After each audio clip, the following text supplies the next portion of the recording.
उनको भी, उन्होंने भी चिल्लर गिनते इधर आए ना, तो चिल्लर का महत्व कभी उनको सब मालूम है चिल्लर का महत्व क्या है। अभी जब इलेक्शन लगेगा ना तो चिल्लर का क्या महत्व रहता है ना उनको समझेगा, और आने वाले चुनाव में आप देखोगे वो हमारे पास आएंगे, हम उनके पास जाने वाले नहीं हैं। सच बने इसके लिए राणे साहब का मैं शुभकामना देता हूं, और ये हमारे खास दोस्त हैं। मेरा बहुत पहले से ही इच्छा था और इनसे बातचीत भी होता था, साहब आपकी एक बड़ी जिम्मेवारी मिलनी चाहिए, बड़ी जिम्मेवारी मिलनी चाहिए। और कल जैसे ही मैंने नींव देखा तो मेरे दिल से बहुत खुशी हुआ कि अब मीरा भाईंदर का जो ये उत्थान कर रहे थे, एक पद पे आने के बाद और इनकी जिम्मेवारी मिल गई है और अच्छे से इस शहर को स्वच्छ और सुंदर बनाएंगे। ये पद जो मिला है एक अलग ही माहौल, आगे आने वाले चाहे लोकसभा चुनाव हो, विधानसभा हो या महानगर पालिका के, एक अहम भूमिका इनका एक रोल रहेगा और एक एक कड़ी के रूप में काम करेंगे। चाहे जो भी पार्टी हो, एक दम रहेगा एक मानव निर्माण सेना का यहाँ पर मीरा भाईंदर में, जो लगातार पब्लिक के बीच में काम कर रहे हैं। ऐसा हम हर राजनीतिक वाले को प्रेरणा देता हूं कि राणे साहब से सीखे और उस तरह से गरीबों को सेवा करें। नमस्कार आदाब, आप देख रहे हैं ऑन रिकॉर्ड मीरा भाईंदर।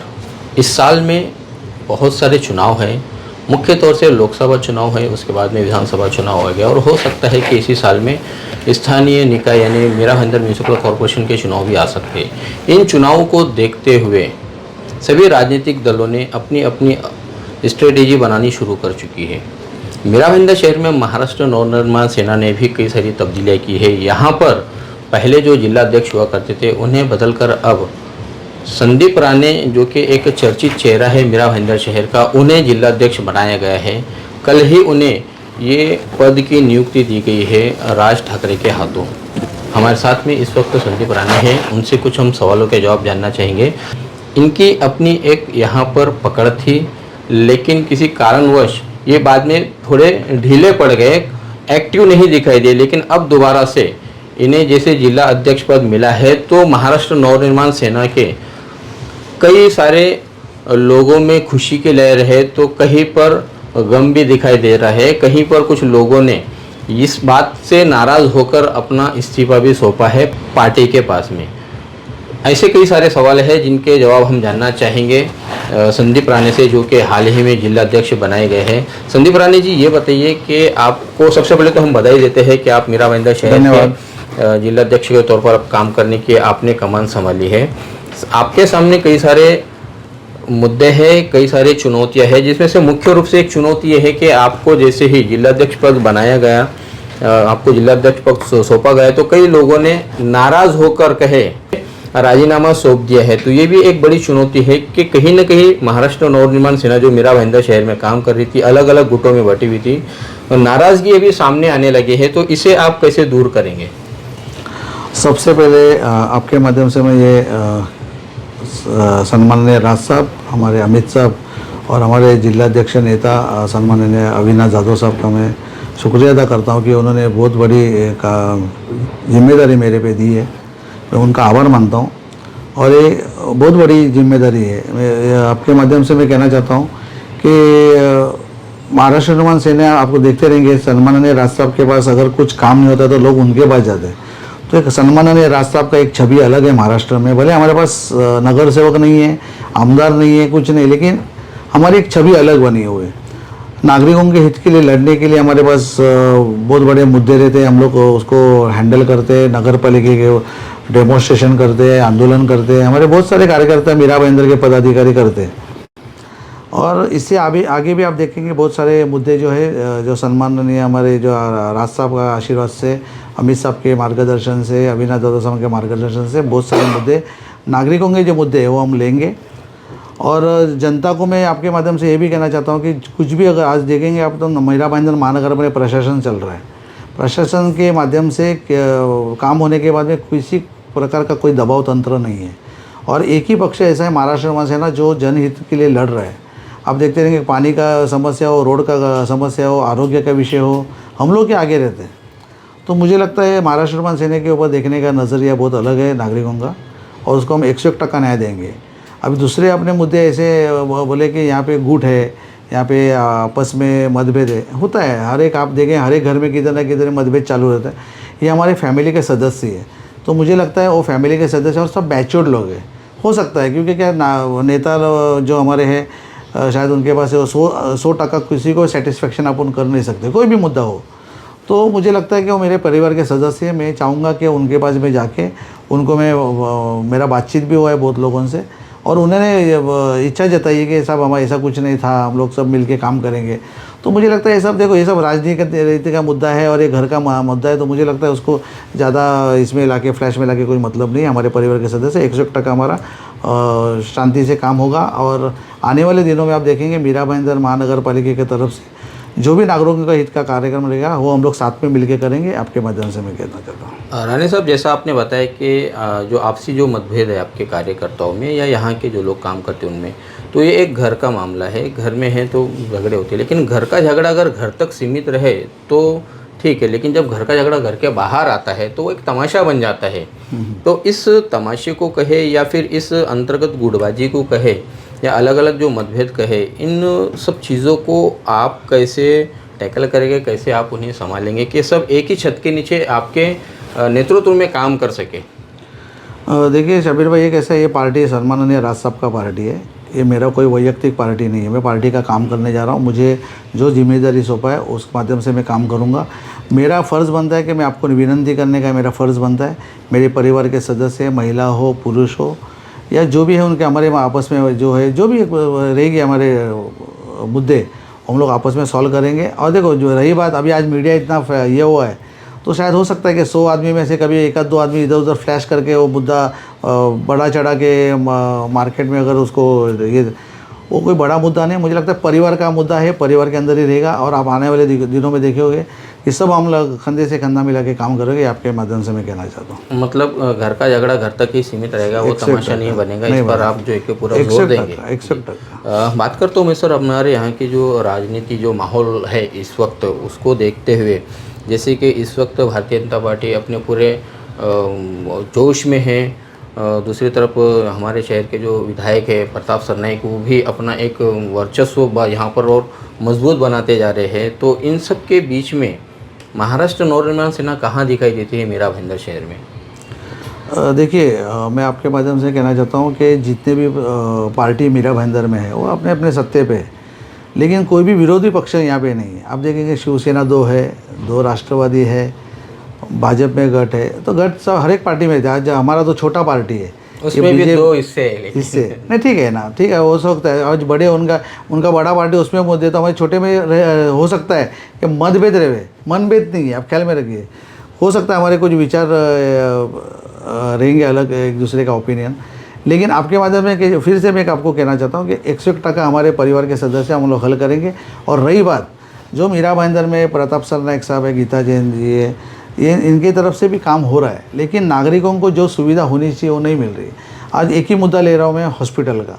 मीरा भाईंदर महानगर पालिका के अंडर में जो नगर पालिका में जो हॉस्पिटल आता है उसका कोई इक्विपमेंट्स उन लोगों के पास नहीं है। तो इसके ऊपर मुझे लगता है कि प्रताप सरनाईक साहब और गीता जैन जी को ध्यान देना चाहिए कि आरोग्य का विषय, ये कैसा निगड़ित विषय, आदमी के जीवन से जुड़ा हुआ है विषय, तो मुझे उसके ऊपर ध्यान देना जरूरी है। अब मीरा रोड में देखते रहेंगे कंक्रीट का रास्ता उन्होंने तोड़ दिया। कंक्रीट का रास्ता तोड़ने का कारण क्या था? अगर आपके पास कोई प्लानिंग नहीं है तो आप रोड क्यों बना रहे हो? उसको कंक्रीट का रास्ता मत बनाओ, उसको डांबर करने दो, उसके अंदर उसको खोदो या जो भी आपको उसके अंदर कुछ इक्विपमेंट डालना है, कोई पाइपलाइन डालना है, केबल डालना है, वो कंक्रीट का रास्ते तोड़ते हो। ये सब क्या होता है? जनप्रतिनिधि का ध्यान नहीं, इसके ये काम हो रहा है। आज इंजीनियर को सस्पेंड करना चाहिए। इंजीनियर को मैं कल ही लेटर देने वाला हूँ, नगर पालिका को, कमिश्नर साहब को मिलने वाला हूँ। जो एक आरसीसी का आप रास्ता तोड़ते हो उसका मतलब क्या है? तो ये सब चीज़ छोटी छोटी चीज़ है ना, ये स्थानिक प्रतिनिधि ने देखना चाहिए, ऐसे मेरी मांग है। और रही बात नगर सेवक अभी है नहीं, तो आमदार के ऊपर पूरी जिम्मेदारी है। तो मुझे लगता है इन्होंने ध्यान देना चाहिए। आज उत्तर साइड में जो रोड बन रहा है उसके ऊपर 6 लेयर 5 लेयर से क्या उसका काम होना चाहिए, प्रोसेस से नहीं हो रहा है।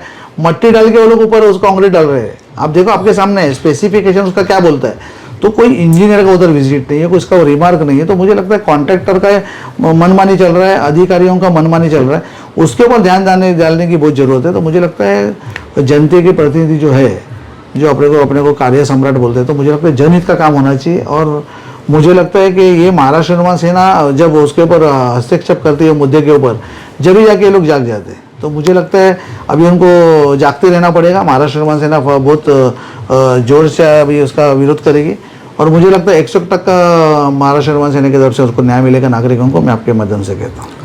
राणे साहब, हमारे शहर के जो दोनों भी एमएलए है, इनका ऐसा मानना है कि ये शहर का बड़ी तेज़ी से विकास कर रहे हैं, चाहे फिर वो सीसी रोड हो या मेट्रो हो या अन्य जो और भी जो प्रकल्प है या अलग अलग जो समाज भवन बनाए जा रहे हैं, वो सब जो स्ट्रक्चर यहाँ पर खड़ा हो रहा है वो उसको पूरी तरह से जो कि विकास हो रहा है और ये लोग पूरा श्रेय लेते हैं।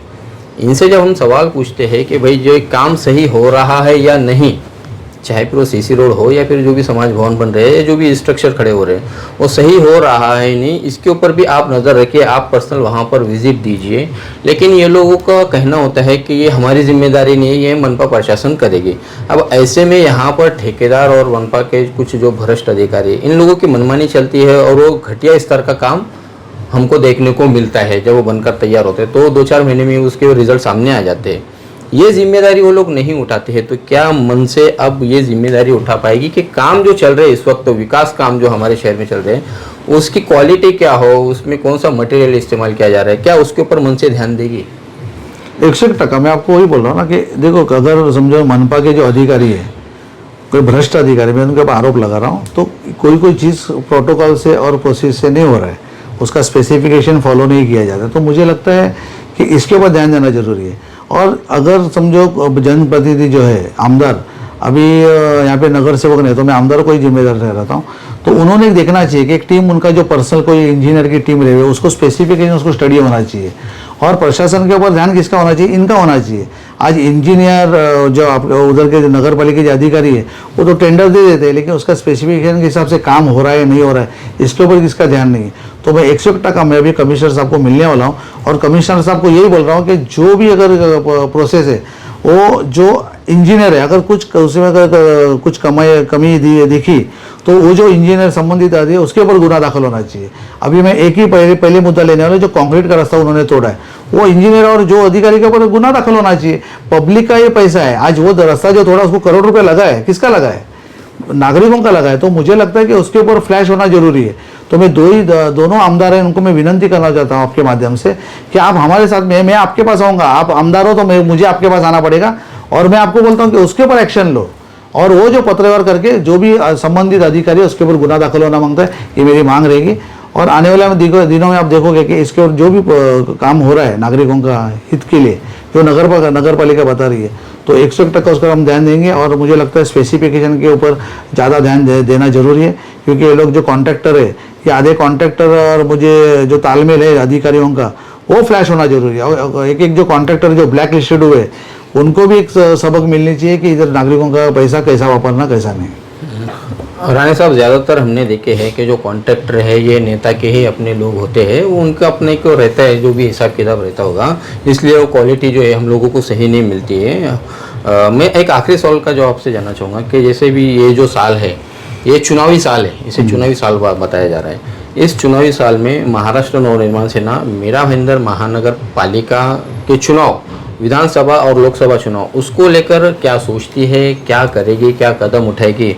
और बतौर नगर सेवक के जब चुनाव आ गए तब आपकी कितनी सीटें आप उतारने की तैयारी करना शुरू कर चुके हैं? मैं आपके माध्यम से कहना चाहता हूँ कि अभी इलेक्शन आया हुआ है, नज़दीक आया हुआ है, तो सम्माननीय राज साहब जो आदेश देंगे वो हिसाब से हमको काम करना है।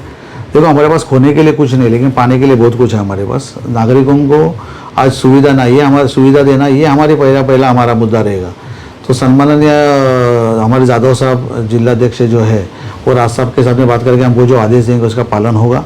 और रही बात मीरा भाईंदर महानगर पालिका में सभागृह में कितने नगर सेवक आएंगे, आपने पूछा मुझे, तो मैं आपके माध्यम से शाबिर भाई ये कहता हूँ कि महाराष्ट्र निर्माण सेना की ये जो ताकत है, आप देखते रहेंगे, वकील हो, डॉक्टर हो, एडवोकेट हो, कोई भी अगर किसी को समस्या होती है, KM हॉस्पिटल हो या BPT का प्रॉब्लम हो, तो सम्माननीय राज साहब के पास दरबार में जाते हैं। उसका कारण है कि उधर न्याय मिलता है। तो मुझे लगता है कि सभागृह में हमारा एक बंदा जाएगा ना, एक नगर सेवक, कितने जाएंगे ये नहीं बता सकता हूँ, लेकिन एक नगर सेवक जाएगा, वो 100 के बराबर काम करेगा, ये आपके माध्यम से मैं कहना चाहता हूँ। एक और आखिरी का सवाल का जवाब दे दीजिएगा कि जैसे अब संदीप राणे को किसी नेता ने कहा था कि वो चिल्ला रहे, उनसे कुछ ज़्यादा फर्क नहीं पड़ता है, तो उस संदीप राणे जिसे चिल्लर कहा गया है कि वो विधानसभा चुनाव में क्या वो उन नेताओं की मदद करेगा या उन नेताओं को लेकर कुछ समर्थन वगैरह दिया जाएगा या उन्हें जो क्रॉस करेगा या उनका विरोध क्या करेगा? देखो, जिन्होंने ये शब्द वापरे हैं ना, उनको मैं कहना चाहता हूँ कि उन्होंने भी चिल्लर गिनते इधर आए ना, तो चिल्लर का ये महत्व कभी उनको सब मालूम है चिल्लर का महत्व क्या है। अभी जब इलेक्शन लगेगा ना, तो चिल्लर का क्या महत्व रहता है ना, उनको समझेगा। और आने वाले चुनाव में आप देखोगे वो हमारे पास आएंगे, हम उनके पास जाने वाले नहीं है। सम्माननीय राज साहब का जो आदेश रहेगा वो हम तो फॉलो करेंगे। और जिन्होंने चिल्लर गिन के ऊपर आए ना, नोट के और ईडी लगी है उनके ऊपर, तो मुझे लगता है चिल्लर का महत्व उनको बहुत मालूम है। और मुझे लगता है कि अभी वो मैटर सॉल्व हो गया है, क्योंकि जिन्होंने एलिगेशन किया था वो सब मुझे सरेंडर हो गए। तो मुझे लगता है सब ठीक है, ये सब राजनीति का खेल है। उन्होंने चिल्लर, अगर मैं कुछ बहस करने जाता तो बहुत कुछ निकालने के लिए मेरे पास भी बहुत कुछ है, लेकिन क्या होता है एक बंद मुट्ठी है, चलो ठीक है, लेकिन उनको आना है हमारे पास, महाराष्ट्र निर्माण सेना के पास। मैं आपको ये खातिर लायक बोलता हूँ। और आने वाले में देखोगे आप ही रहोगे, आप ही मीरा भाईंदर का न्यूज़ कवर करोगे जिस दिन वो हमारे पास आएंगे। धन्यवाद। धन्यवाद हमसे बात करने के लिए। ये है महाराष्ट्र नवनिर्माण सेना के मीरा भाईंदर शहर के नवनिर्वाचित जिलाध्यक्ष संदीप राणे ने, जिन्होंने कई सारे सवालों के हमें जवाब दिए। उन्होंने अपनी मंशा जाहिर करते हुए बताया कि आगामी जो चुनाव है उस चुनाव में ये पूरी ताकत और पूरे जोश के साथ में इस चुनाव में उतरेंगे, यहाँ पर काम करेंगे और उनके कई सारे नगर सेवक भी चुनकर आएंगे। भले उनका अगर एक नगर सेवक चुनकर आता है तो वो 100 की बराबरी करेगा। अब देखना है कि इनके सामने जो चुनौतियाँ इस वक्त तो दिखाई दे रही है कि पहले पार्टी के अंदरूनी जो गुटबाजी है उसे कैसे ये ख़त्म करते हैं और साथ में मिलकर कैसा काम करते हैं। मीरा भाईंदर महानगर पालिका प्रशासन इस वक्त तो जो महानगर पालिका पूरे शहर पर काम कर रहा है या प्रशासनिक काम कर रहा है, प्रशासनिक राज चल रहा है, उस पर ये कैसे दबाव बनाते हैं। शहर में जो कई सारे जो विकास काम चल रहे हैं उसमें कितना भ्रष्टाचार चल रहा है, उसकी क्वालिटी क्या है, उस पर भी इनकी नज़र बने रहेगी, जिसके हम आपको लगातार खबरें भी देते रहेंगे। आप देख रहे हैं कैमरामैन आरिफ कुरैशी और साबिर शेख के साथ ऑन रिकॉर्ड मीरा भाईंदर। धन्यवाद।